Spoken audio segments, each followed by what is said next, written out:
Hello friends, स्वागत है आप सबका आपके अपने यूट्यूब चैनल विज्ञानतु पर।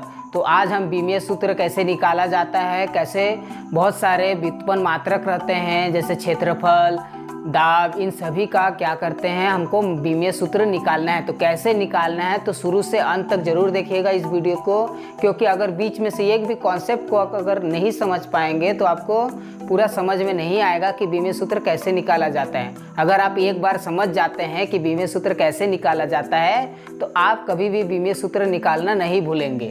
ठीक है, तो चलिए वीडियो को शुरू करते हैं। वीडियो शुरू करने से पहले आप दो बात को जान लीजिए। पहला चीज़ ये है कि किस मात्रक को क्या चीज़ से दर्शाया जाता है ये जान लीजिए। जैसे मूल राशि में आपका लंबाई, द्रव्यमान, समय, ज्योति तीव्रता, ताप, पदार्थ की मात्रा और विद्युत धारा हमारी आती है। ठीक है, तो लंबाई को हमको क्या से प्रदर्शित किया जाता है? एल से प्रदर्शित किया जाता है। समय को टी से, द्रव्यमान को कैपिटल एम से, ज्योति तीव्रता को कैंडेला CD से दर्शाया जाता है, ताप को केल्विन K से प्रदर्शित किया जाता है, पदार्थ की मात्रा को मोल से प्रदर्शित किया जाता है और विद्युत धारा को एम्पियर A से प्रदर्शित किया जाता है। ठीक है, तो आप इस चीज को ध्यान रखिएगा क्योंकि इसी के जरिए हम व्युत्पन्न मात्रकों का बीमीय सूत्र निकालेंगे। ठीक है, बीमीय सूत्र निकालने के लिए आपको एक बात और जानना जरूरी है। क्या होता है जानिए, आपको जो बीमीय सूत्र निकालना रहेगा उसको हमेशा बड़े कोष्ठक के अंदर लिखना रहता है। ठीक है, ये चीज जाने रहिए आप। इसके अलावा दूसरा एक होता है जो अधिकतम 3 संख्याओं का अधिकतर बीमीय सूत्र निकाला जाता है। एक होता है M, एक होता है L, एक होता है T। ठीक है, ये मान लो कोई भी मात्रक हो गया, जैसे लंबाई हो गया, द्रव्यमान हो गया, समय हो गया, सामान्य समझने के लिए। ठीक है, तो इसके घात में मान लीजिए A लिख दिया, B लिख दिया, C लिख दिया। ठीक है, ये घात का मतलब क्या है? जैसे समय हो गया 2, तो समय के घात में हम क्या लिखेंगे? 2 लिखेंगे। L के घात में 1 लिख दिए। मतलब ये जो A रहता है, B रहता है, C रहता है, ये प्रदर्शित करता है कि आपका समय का मात्रा कितना है, द्रव्यमान का मात्रा कितना है, लंबाई का मात्रा कितना है। ये सभी मात्राएं होती हैं, मतलब उसके घात को घात से प्रदर्शित किया जाता है। और एक चीज, बीमीय सूत्र निकालने के बाद आपको इसमें हमेशा क्या लगाना रहेगा? कोष्टक लगाना रहेगा। ठीक है, ये आप बेसिक चीज को जाने रहिए कि बड़ा कोष्टक लगाना रहता है, उसके बाद जो हमारा घात रहता है उस घात को दर्शाना रहता है। जिसका घात नहीं रहता है उसमें हम क्या करते हैं? शून्य लगा देते हैं। मतलब जिसका मान लीजिए द्रव्यमान नहीं आया हमारा, तो द्रव्यमान नहीं आया तो उसके घात में हम क्या लगा दिए? 0 लगा दिए। मतलब जिसका बीमीय राशि हमको नहीं पता रहेगा, जिसका बीमीय राशि का मान 0 रहता है। ठीक है, जो नहीं आता है तो उसमें हम क्या लगाएंगे? घात की जगह में क्या लगा देंगे? 0 लगा देंगे। ठीक है, प्रश्नों से आप ज़्यादा समझेंगे कि कैसे लगाया जाता है। तो आप चलिए वीडियो को शुरू करते हैं। पहला प्रश्न जैसे मान लेते हैं आयतन। ठीक है, आयतन को हमको बीमीय सूत्र निकालना है। तो आपका आयतन का एक फॉर्मूला होता है। क्या होता है? लंबाई गुणा चौड़ाई गुणा ऊंचाई। ठीक है, इसके बिना आप आयतन निकाल सकते हैं? नहीं निकाल सकते। ठीक है, तो आप ये जान रहे होंगे कि किसी चीज़ की लंबाई, चौड़ाई, ऊंचाई को मापने के लिए हम क्या चीज़ का उपयोग करते हैं? दूरी का। तो दूरी को हमेशा क्या से मापते हैं? हम लंबाई से नापते हैं। समझिए, तो इसका लंबाई, ठीक है, चौड़ाई को भी आप कैसे नापेंगे? लंबाई से नापेंगे। तो यहाँ पर भी लंबाई। ठीक है, यहाँ ऊंचाई है, ऊंचाई को भी हम कैसे नापेंगे? दूरी यानी लंबाई से नापेंगे। तो इसका भी क्या लिख देते हैं? मान लीजिए लंबाई। ठीक है, यहाँ पर देख रहे हैं, यहाँ लंबाई है, यहाँ लंबाई है, यहाँ लंबाई है। लंबाई की मात्रा कितने? 1 2 3। मतलब इसमें लंबाई का आपस में गुणा हो रहा है। मतलब लंबाई के घात में आप क्या लिख सकते हैं? लंबाई कोष्टक में लिख के आप क्या लिखेंगे? इस पे घात में 3, क्योंकि लंबाई कितनी है? 3, 1 2 3। ठीक है, इस लंबाई के घात 3। ठीक है, अब इसका बीमीय सूत्र कैसे निकालते हैं समझिए। लंबाई को कैसे प्रदर्शित किया जाता है? L से प्रदर्शित किया जाता है। समझिए, तो इसका क्या हो जाएगा? L3, क्योंकि L कितना, लंबाई की जगह L दर्शा दिए। ठीक है, बाहर कितना था? 3 था, तो ये घात में कितना लिख दे? 3। अब समझिएगा। ठीक है, अब क्या है देखिए, इसमें लंबाई तो मिला, द्रव्यमान मिला, मतलब M मिला हमारा? नहीं मिला। M नहीं मिला तो हम इसमें क्या लिखेंगे? M के घात 0। ठीक है, लंबाई कितना मिला? L के घात 3, तो इसमें क्या लिखेंगे? L के घात 3 लिखेंगे। उसके बाद समय हमको मिला, इसमें नहीं मिला, तो यहाँ समय के जगह में समय को कैसे दर्शाते हैं? T से। ठीक है, समय नहीं मिला तो यहाँ लिख दिया 0। ठीक, अब इसको क्या कर देंगे? कोई बड़े कोष्टक के अंदर डाल देंगे। तो ये आपका हो गया आयतन का बीमीय सूत्र। क्या निकल के आ गया? M के घात 0, L के घात 3 और T के घात 0। ये आपका क्या चीज का बीमीय सूत्र निकला? आयतन का। ठीक है, तो दूसरे प्रश्न जो अच्छे से समझने का कोशिश करते हैं कि कैसे करेंगे। अगला प्रश्न जैसे हो गया आपका वेग या चाल। तो वेग या चाल का फॉर्मूला आपको पता ही होगा। क्या होता है? दूरी बटे समय होता है। क्या होता है हमारा? दूरी बटे समय होता है। ठीक है, तो आप मुझे ये आप बताइए दूरी को आप क्या से मापते हैं? लंबाई से मापते हैं। तो यहाँ क्या लिख दिए, मान लीजिए लंबाई। ठीक है, समय को तो समय से ही मापोगे ना, समय। ठीक, अब मुझे बताइए जो लंबाई है, लंबाई को कैसे प्रदर्शित किया जाता है? एल से। तो इस एल को यहाँ लिखें। ठीक, लिखने के बाद अभी आपको क्या बताया, जब भी आप विमीय सूत्र निकालेंगे तो कोष्टक लगाएंगे। तो यहाँ क्या हो गया, दूरी का जो मात्रक होता है क्या होता है? एल होता है। तो एल से दर्शा दिए लंबाई से। ठीक है, अब आता है समय। समय को आप कैसे प्रदर्शित करते हैं? टी से प्रदर्शित करते हैं। तो यहाँ कोष्टक लिखे, यहाँ पर क्या लिखेंगे? टी लिख दिए। ठीक, अब एक चीज़ ध्यान रखिएगा। ठीक है, जैसे इन दोनों में से क्या करिएगा, जो एल है, एल तो आपका ठीक है ऊपर है। ठीक, अब जो ये टी है, टी यहाँ कितना है? घात में कुछ नहीं है आपका, मतलब एक रहता है। ठीक है, घात में कुछ नहीं मतलब घात में एक रहता है। तो जब ये घात आप क्लास 10th में हो, 9th में हो, आप एक चीज़ समझे होंगे क्या? अगर मान लीजिए आपका कोई बट्टे में कोई संख्या है, ठीक है, तो क्या होता है जब ये ऊपर जाता है तो क्या होता है, हमारा माइनस में आता है। जो ये घात हो गया हमारा, ये घात ऊपर जाके हमारा क्या होता है, माइनस में आ जाता है। ठीक है, तो यहाँ पर समझिए, यहाँ टी के घात में कितना है? 1 है। तो टी जब ऊपर जाएगा तो हमारा क्या हो जाएगा? टी के घात -1 हो जाएगा। अगर यहाँ माइनस में रहता तो ऊपर जाके क्या हो जाता? प्लस हो जाता। तो इसको लिखने के बाद यहाँ क्या लगा देंगे? कोष्टक लगा देंगे। पहला कोष्टक लगाने के बाद, ठीक है, इसका मेन जो विमीय सूत्र निकलेगा वो क्या कर देंगे आप? m हमारा निकला, द्रव्यमान है हमारे पास नहीं है, तो m के घात क्या लिख दिए? 0 लिख दिए। ठीक है, अब हमारा देख रहे l कितना है? 1 है, तो l को यहाँ l लिख दिए। अब देख रहे t कितना है? -1 है, तो t के घात -1 लिख दिए। अब इसको बड़े कोष्टक में दर्शा दिए। तो अब आपका ये हो गया वेग या चाल का विमीय सूत्र। क्या निकल के आ गया? m के घात 0, l के घात 1 और t के घात -1। ये हो गया आपका वेग या चाल का फॉर्मूला। ठीक है, अगला प्रश्न से हम समझते हैं। अब अगला प्रश्न आता है त्वरण। त्वरण क्या होता है? वेग में परिवर्तन बटे समय, मतलब acceleration is equal to change of velocity upon time. ठीक है, तो क्या होता है वेग में परिवर्तन? इससे पहले वाले प्रश्न में आप वेग का विमीय सूत्र निकाले थे। ठीक है, तो इसका विमीय सूत्र आप क्या निकालते हैं? एल टी के घात -1। ठीक है, ये निकाले थे। आप समय का जो विमीय सूत्र होता है वो क्या होता है? टी होता है। ठीक है, इसे टी से प्रदर्शित किया जाता है। हमको इसको कोष्टक में लिख दिया। अब क्या समझेंगे, देखिए एल है यहाँ कितने? 1 है। ठीक है, टी कितना है यहाँ? टी -1 है, -1 है। अब ये जो टी है, समझिए टी अगर ऊपर जाता है तो ये भी -1 होगा। तो ये -1 हो जाएगा, ऊपर जाएगा तो यहाँ पर भी -1 है। तो -1 और -1 क्या होता है? -2 हो गया। तो यहाँ क्या हो गया? -2। इसको आप कोष्टक में लिखिए।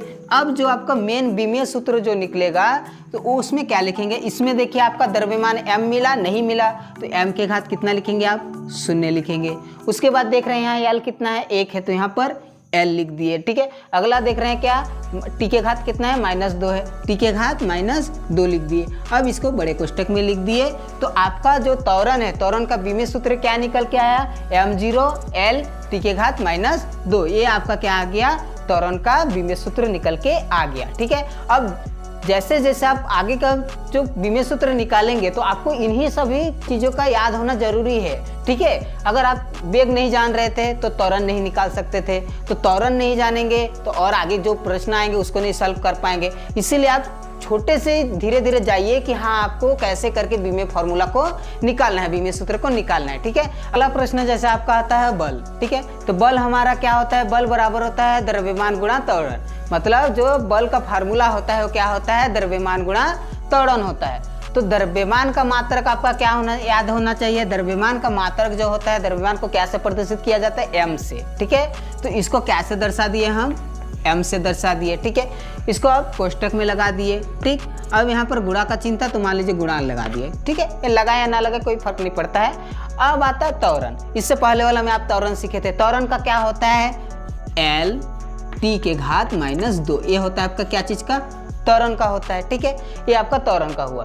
तो जब आप इसको साथ में लिखेंगे, मतलब इन सभी को आपस में साथ में लिखेंगे, तो कैसे लिखेंगे? इसका m लिख दिए। ठीक है, इसका l, तो इसका l लिख दिए। इसमें टी के घात -2, यहाँ पर टी के घात क्या लिख दिए? -2 लिख दिए। तो इसको आप बड़े कोष्टक में लिख दिए। मतलब ये आपका क्या हो गया? बल का विमीय सूत्र हो गया। ठीक है, इसके अगला प्रश्न आता है आपका कार्य। ठीक है, तो कार्य का फॉर्मूला क्या होता है? कार्य का फॉर्मूला होता है बल गुणा विस्थापन। विस्थापन तो आप जान रहे होंगे ना, एक बिंदु से दूसरे बिंदु की निश्चित दूरी को क्या कहा जाता है? विस्थापन कहा जाता है। ठीक है, तो बल और विस्थापन के बीच में हमको क्या निकालना है, कार्य का विमेय सूत्र निकालना है। ठीक है, जब आपको कार्य का फॉर्मूला याद नहीं रहेगा तो आप इसका विमेय सूत्र नहीं निकाल सकते। तो आप जितना कोशिश करें, जितना हो सके उससे ज़्यादा आप इसका जो सूत्र रहता है उन सभी सूत्रों को याद करने का कोशिश करिए, क्योंकि सूत्र जब आपको याद रहेगा तो आप विमेय सूत्र आराम से निकाल सकेंगे। ठीक है, तो मान लीजिए बल का अभी आप विमेय सूत्र निकाले, क्या होता है, m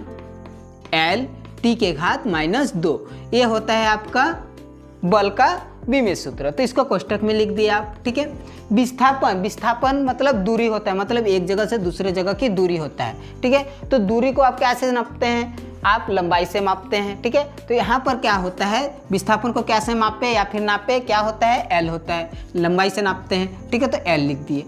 अब आप यहाँ पर समझिएगा गौर से, यहाँ पर m एक है, यहाँ पर m है, इसके अलावा नहीं है, तो यहाँ पर एक m लिखे। ठीक है, यहाँ l कितना है, घात में कुछ नहीं है मतलब एक है, यहाँ पर भी एक है, तो एक और एक क्या कर दोगे, 2 कर दोगे, मतलब l के घात 2 कर दिए। अब यहाँ देख रहे t के घात -2, यहाँ t है हमारा नहीं है, तो यहाँ पर क्या लिख दिया, t के घात -2। तो मतलब कार्य का जो विमेय सूत्र निकला वो क्या निकला, m l के घात 2 t के घात -2। इसी प्रकार हम अगला प्रश्न को अच्छे से समझेंगे कि यहाँ कैसे किया जाता है, तो ध्यान से वीडियो में बने रहिए। अगर ये वीडियो आपको अच्छा लग रहा होगा तो वीडियो को लाइक जरूर कर दीजिएगा। अगला प्रश्न आपका आता है शक्ति का फॉर्मूला क्या होता है, कार्य बटे समय होता है। ठीक है, तो हम कार्य का फॉर्मूला भी निकाले थे, विमेय सूत्र निकाले थे, क्या होता है, m l के घात 2 t के घात -2, ये होता है आपका कार्य का मात्रक। ठीक है, विमेय सूत्र होता है, मतलब कार्य का विमेय सूत्र ये होता है। ठीक है, अब जो इसका समय है, समय का विमेय सूत्र क्या होता है, t होता है। ठीक है, अब इसको एक साथ जब लिखेंगे तो क्या होगा, m के जगह m,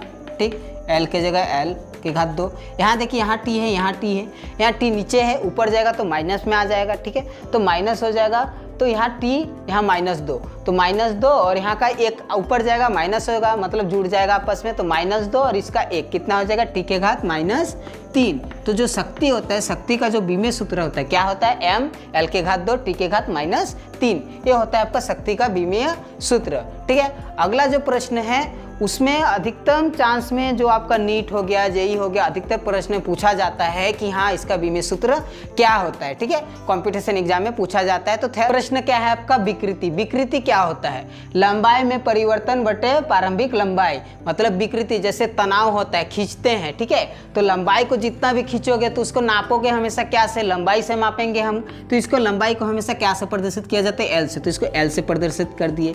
ठीक है, अगला आता है आपका प्रारंभिक लंबाई। तो प्रारंभिक लंबाई, मान लीजिए कोई वस्तु है, मान लीजिए यहाँ ये बड़ी इतनी वस्तु है, तो इसको नापोगे कैसे, लंबाई से नापोगे इतनी तक। ठीक है, तो लंबाई को कैसे प्रदर्शित करते हैं, l से, तो इसका भी कैसे दर्शाया, l से।